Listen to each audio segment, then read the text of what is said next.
Tipper തൊഴിലാളി union CITU Kunnathur മേഖലാ convention നടത്തി. ടിപ്പർ വാഹനങ്ങൾക്കുള്ള അമിത ഫൈൻ ഒഴിവാക്കുക, കൊല്ലം ജില്ലയിൽ വണ്ടികൾക്ക് ഏർപ്പെടുത്തിയ സമയക്രമം പുനർപരിശോധിക്കുക എന്നീ ആവശ്യങ്ങളും കൺവെൻഷനിൽ ഉന്നയിച്ചു. CITU ടിപ്പർ തൊഴിലാളി യൂണിയൻ കുന്നത്തൂർ മേഖലാ കൺവെൻഷൻ നടത്തി. കാരാളിമുക്ക് തുരുത്തി ഓഡിറ്റോറിയത്തിലാണ് കൺവെൻഷൻ സംഘടിപ്പിച്ചത്.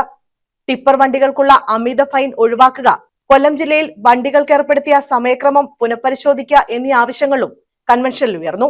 CITU area president PR Vasanthan, Yashpal, Karunagappally tipper തൊഴിലാളി area president Shafi, Chavara area president Ishaq തുടങ്ങിയവർ പങ്കെടുത്തു.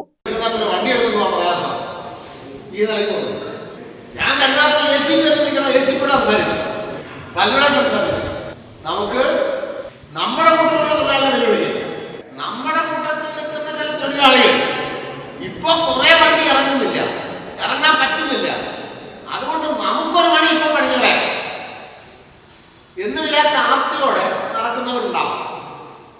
നല്ല സമാധാനത്തോടെ പറയണം, അവരോട് പറയണം. 13-ാം തീയതി വൈകുന്നേരത്തോടുകൂടി ട്രാൻസ്പോർട്ട് വകുപ്പ് മന്ത്രി രാവിലത്തെ നമ്മളുടെ കളക്ടറേറ്റ് മാറിച്ചു. News bureau, Sasthamkotta.